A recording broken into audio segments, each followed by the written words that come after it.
Seven Mountains TV. Mumeze mute abakunzi ba Seven Mountains TV, reka nizere ko mumeze neza kandi nizere ko muri amahoro, nizere ko ubuzima bugenda neza kandi nizere ko Imana ibarinze, kubera ko nanjye ndabona Imana indinze, amahoro ndiho ndashimira Imana, ubuzima buragenda kuko yantije guhumeka uyu munsi kandi yantije kuba nkiriho. Mwebwe mumeze mute aho muri hirya no hino, muguwe mute?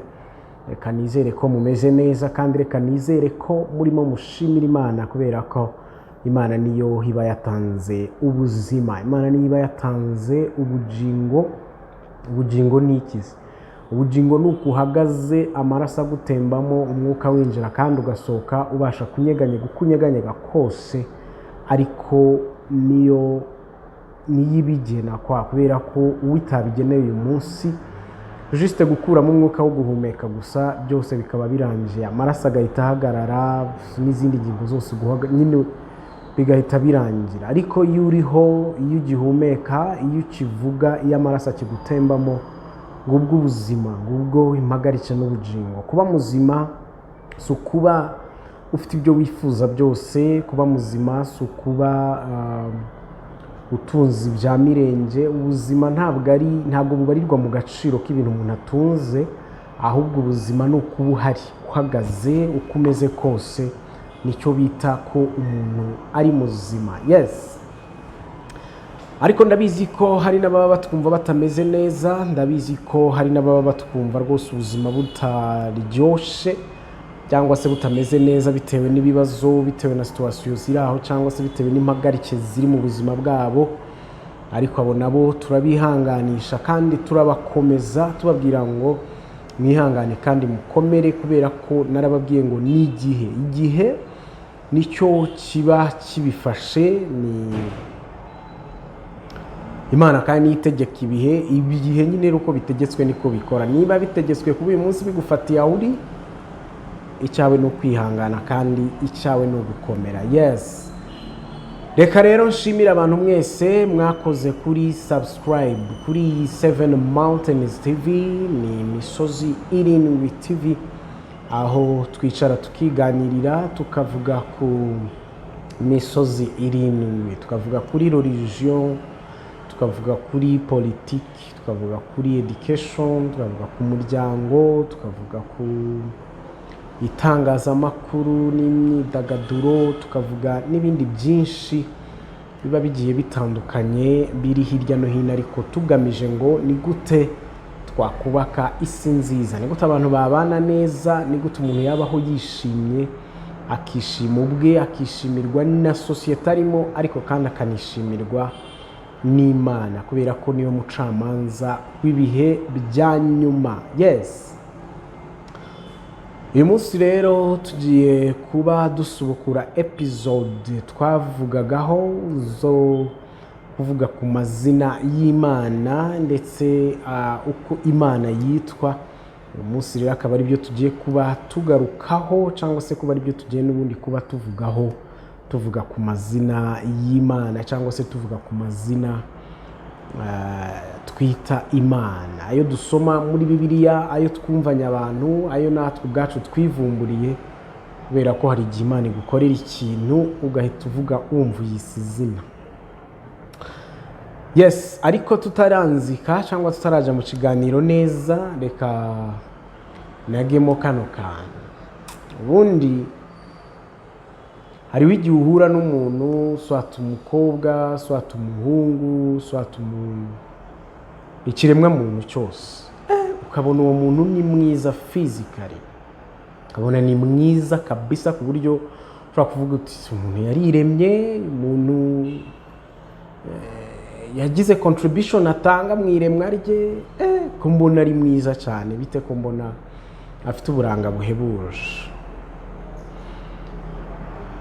Hakaba n'undi muhura ugaquestioning, ukibaza what, uyu muntu ari mugufi cyane, uyu muntu ari muremure, ukabyibaza, uyu muntu ari umuturage, uyu muntu ari umusirimu cyane, ko uyu muntu asobanutse, ko uyu muntu adasobanukiwe, n'izindi judgments nyinshi zigenda ziba mu bantu cyangwa se tugenda twebwe ubwacu dukorera ku bantu cyangwa se dukorera ku kiremwa muntu, nyine bitewe n'uko amaso yawe aguhaye ishusho ye uwo munsi. Yesu ukajajinga ukurikije uko umuntu asa, ukajajinga ukurikije uko umuntu aresha, ukajajinga ukurikije uko umuntu avuga, ariko mugenzi, nta muntu uhitamo uko avuka. Twese twisanga ku isi tukabona twaravutse. Dushimire ababyeyi batubyara, dushimire igihugu cy'u Rwanda twavukiyemo, nawe ushimire igihugu wavukiyemo, ariko mu by'ukuri icyo nshaka kuvuga ahangaha, nta muntu ufite uburenganzira bwo guhitamo aho avukira, nta n'umuntu ufite uburenganzira bwo guhitamo umubyara abona yavutse gusa, aho nta mahitamo ahagira. Ariko ubuzima bw'ejo hazaza cyangwa se ubuzima ubaho bufitemo uruhare, kuko ufite guhitamo kubaho, ufite guhitamo gutwara ubuzima bwawe rwose, nta n'ukubangamiye, nta n'ukuvuze, nta n'uguciriye urubanza. Ufite guhitamo gutwara ubuzima bwawe, kandi bikaguhira cyangwa se bikanga, ariko ayo mahitamo nta muntu uyagukorera. Noneho tujya dusoma ko ku iherezo ry'ubuzima hazaza urubanza. Mu rubanza habamo ibintu bibiri, habamo gutsinda, habamo no gutsindwa. Kuba rero umuntu yazatsindwa ruriya rubanza rwa nyuma cyangwa se yazatsindwa ruriya rubanza rwo ku iherezo ry'ubuzima, ni amahitamo ya muntu. Umuntu wo hariya azagira guhitamo, cyangwa se bizamusaba kuparticipatinga, ni ukuvuga ngo barambyaye, sinahisemo mbyara, banshyize ku isi, sinahisemo kuhaza, sinahisemo n'inzira mpanyuramo, yenda yo mitemo mba naravuciye USA, Canada, hehe, cyangwa mu Rwanda, by the way, ariko muri ruriya rubanza rwa nyuma tuzinjirwamo nuko twitwaye ku isi cyangwa nuko twabaye ku isi, hari aho mahitamo y'umuntu arakonta. Niba warahisemo kugenda uko byari biteganyijwe, sava, uzatsinda. Niba warahisemo kugenda uko bitari biteganyijwe, ubwo ntuzatsinda. Nta n'ikindi mvuga rigane kubitsinda. Ku munsi w'imperuka ngo hazaba urubanza, kandi umuntu wese azabaza uko yitwaye, azabaza uko yagiye, azabazwa uko yagenze. Nusanga waragenze uko bikwiriye, ujyanwe iburyo. Nusanga waragiye nabi, ujyanwe ibumoso. Ariko ngo hazabaho n'igihano cy'umuriro, iyo simbijyamo cyane.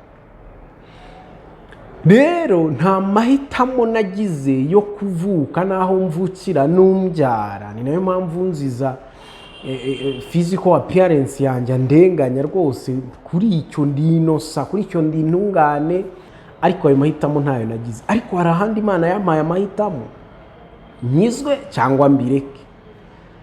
Ingororano z'abakijijwe zirahari, n'ingororano z'abanze gukizwa nazo zirahari. Hariya aho umuntu ahitamo, no kuvuga ngo akayunguruzo ko ku munsi w'imperuka ko umuntu azabigiramo uruhare.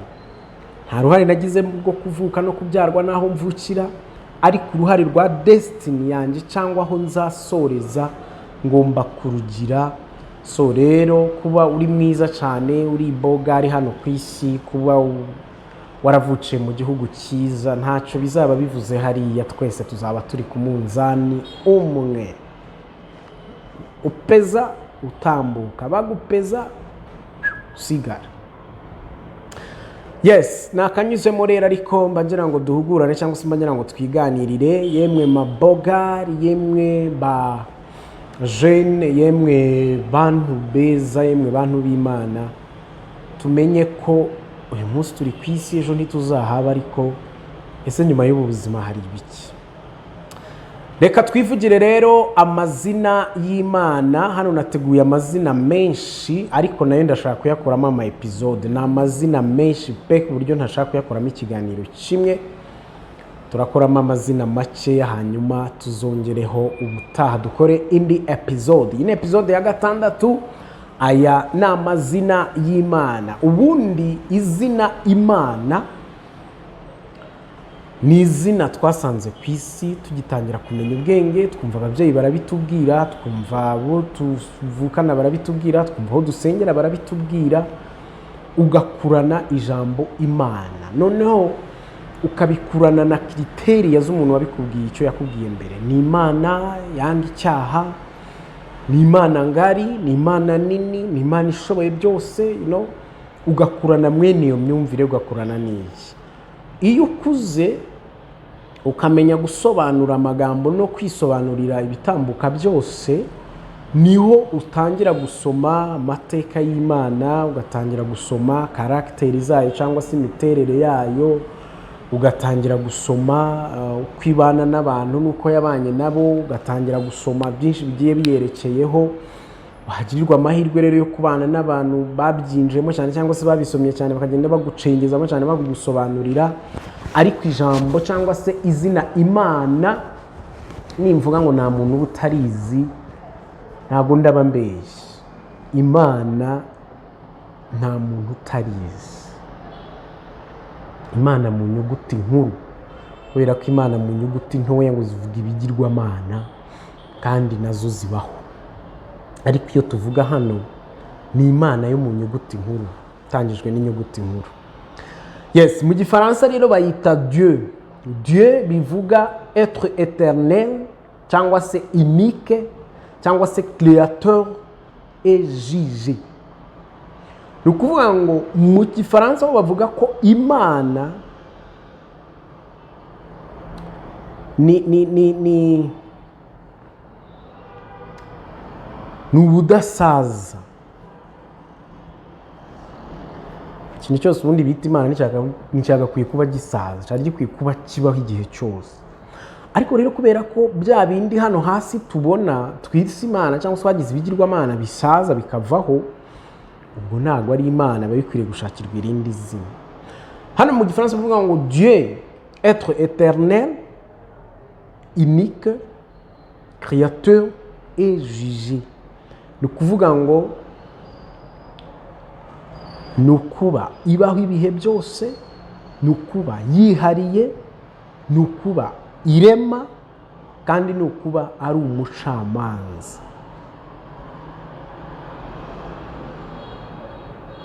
Havuga ngo être supérieur Dieu d'un pouvoir sur l'être humain et d'attributs particuliers. Ni ukuvuga ngo icyitwa Imana gikwiriye kuba kirenze ibintu byose mu bushobozi bwo kuba ikiremwa muntu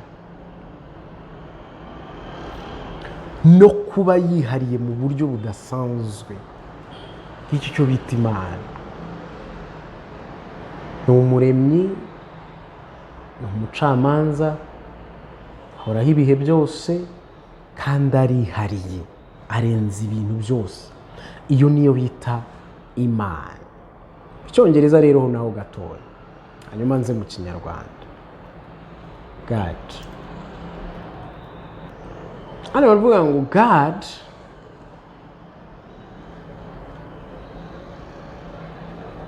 in Christianity, the creator and the ruler of the universe and the source of all moral authority, the supreme being. Ni ukuvuga ngo mu Cyongereza baravuga ngo mu by'ubukristo cyangwa se mu myizerere y'amayobokamana atandukanye, ijambo God cyangwa God bitewe n'uko bigira, rivuga umuremyi, rivuga umucamanza w'isi yose cyangwa se w'ibiri ku isi byose, kandi akaba arenze mu bushobozi cyangwa se supreme being, akaba yihariye arenze ikintu icyo ari cyo cyose. That is a God. You get it? Iyo rero ni Imana ngerageje kuvuga muri ayo magambo. Imana rero nabivuzeho gaceya, ni umuremyi w'ijuru n'isi, ni umucamanza, kuko niwe ugenerating ibintu byose uko bibaho cyangwa se nuko biba bimeze. niyo yaremye byose biri ku isi, biboneka n'ibitaboneka. Niyo kandi niyo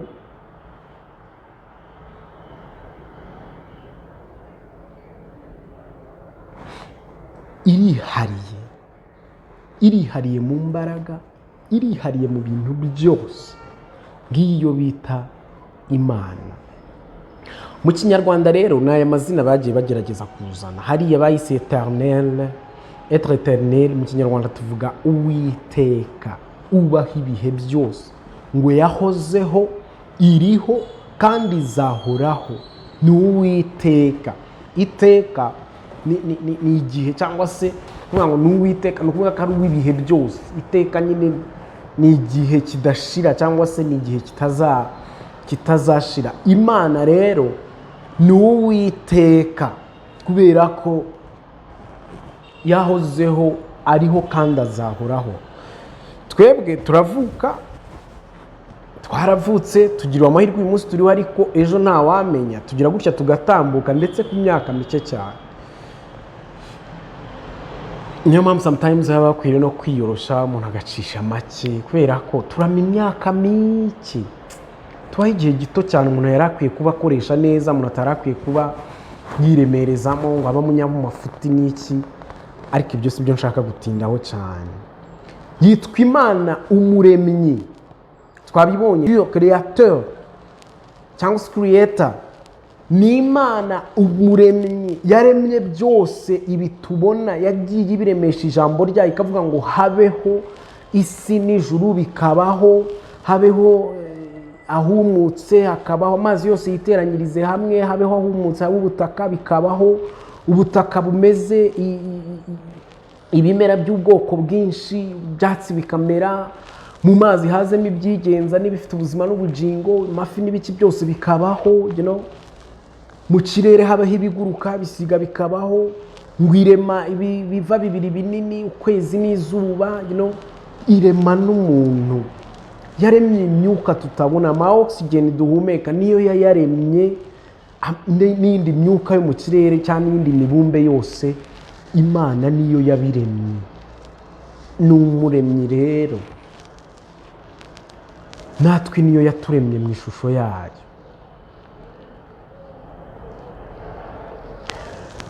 Iyo rero turimo dusenga, cyangwa no mu magambo menshi tugenda dusoma, tugenda tubonamo amazina menshi y'Imana agiye atandukanye, kandi mu by'ukuri ariko ari, cyangwa se ari yari. Aha rero amazina menshi muri Bibiliya tubonamo ni abantu bagiye bayita Imana bitewe n'aho bahuriye, bitewe na situation bahuriyemo, bitewe n'iki Imana yamukoreye, bitewe n'aho Imana yamutambukije, bitewe n'urugamba Imana yamutsindishirije se, bitewe n'isezerano yamuhaye se, bitewe n'iki mweretse se. Ko kuvuga ngo Data wa twese. Yesu yigisha intumwa ze gusenga, yarababwiye ngo nimusenga mujye muvuga ngo Data wa twese uri mu ijuru. Ni ukuvuga ngo Imana ni Data wa twese uko tureba ku isi. Niyo Data, niyo yaturemye, niyo yatwibarutse. Mu mazina y'Imana rero harimo n'irya Data wa twese. Burya umuntu wese uri ku isi Imana ni se. Imana niyo mpamvu ntihazagire umuntu ukubeshya ngo akubwire ngo ngewe ngo turavugana cyane, ngo akubwire ngo ngewe ngo turarebana, ngo akubwire ngo ngewe ngo nakugererayo, ngo akubwire ngo ngewe ngo mbikozeho ngo byakwihuta cyane. No, come on. Ni Data wa twese. Twese dufite access nk'abana mu rugo. Kuri ibyo ni iyindi deba. Kuba ari Data wa twese, twese tuba turi ab'Imana, no kuba turi abana b'Imana harabonye numva bitandukanye. Ariko ngo nimujya muvuga ngo Data wa twese uri mu ijuru, bivuga ngo Imana ni Data wa twese, nta n'umwe uvuyemo, nta n'umwe ushyizwe ku ruhande, nta n'umwe wigijwe inyuma. Twese turi ab'Imana. Urabyumva? Irindi zina yitwa Uwiteka Nyiringabo. Ahangaha ni Dawidi wajyaga akunda kubivuga, cyangwa se wajyaga akunda kubyita Imana mu bitabo yagiye yandika bya Zaburi. havuga ngo n'Uwiteka Nyiringabo niwe wadutsindishirije. Kubera iki? Iyo Abisirayeli babaga bari mu rugamba habyaga habaho ko nk'abamarayika bava mu ijuru bakarwanirira Abisirayeli, bakaza ngo bakaba abagaba bakuru b'ingabo za Isirayeli. Dawidi rero yabireba akabona ko atari we watsinze urugamba, akavuga ngo n'Uwiteka Nyiringabo, kubera ko ingabo ze nizo zadutsindishirije. Irindi zina rero rimwe yitwa Nyiribihe. Ubundi Imana niyo yaremye igihe.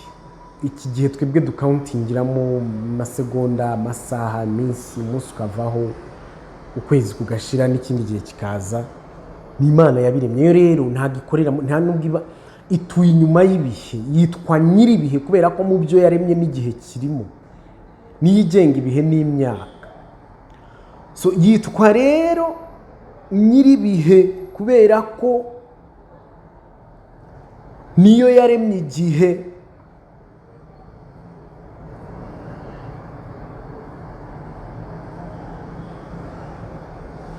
Nginyuranye ibihe n'imyaka, ntigikangwa n'igihe. Igihe cyacu twebwe kitwirukankaho cyangwa dusiganwa nacyo, iyo ntacyo kibwiye kubera ko iri hejuru yacyo iragitegeka. So niyo Nyiribihe, yitwa Nyiribihe, igena ibihe. Ibyo binabona kubisengeramo bari muri situation mbi, bakavuga ngo ni wowe Nyiribihe, n'ibi bihe ndi murabizi urabibona kandi uzabihindura ume n'ibihe byiza. Kubera iki? Niyo yaremye igihe, niyo Nyiribihe. Akimana ni nziza kandi irakomeye ndetse iraryoshe. Bakunzi ba 7 Mountains TV rero wasoriza ikiganiro hano. Amazina yandi tuzagenda tuyagurukaho menshi arahari. Imana ikomeye, Rukundo, Nyiributabera, Rubasha, Ishobora byose n'andi mazina yose tuzatugenda tuyagarukaho cyangwa tuzatugenda tuyavugaho. Ariko uyu munsi ya episode ya 6 reka tuyisoreza ahangaha. Ariko wumve ngo iyi Imana yaturemye ni Imana itangaje, ni Imana idukunda twese, nkuko navuze ni data wa twese, nta n'umwe uvuyemo. Ni Imana igenga ibihe waba urimo byose, byiza cyangwa bibi, jya umenya ngo niyiba yabyemeye. Ni Imana Nyiringabo, ziturinda, ziturwanirira, zitubera amaso, ziba hirya no hino ku bwacu. Ni Imana yaziremye. Bakunzi ba 7 Mountains TV rero reka mbashimire cyane ku mwanya wanyu mwaduhaye, kandi nizere ko byibuze umwe, babiri cyangwa batatu bumva ikiganiro cyacu hari aho kibakura hakaba naho kibageza. Ndabashimiye cyane rero. Ni Emma, iyi ni 7 Mountains TV. Nyabona mwibuke gukanda kuri subscribe. Murakoze cyane.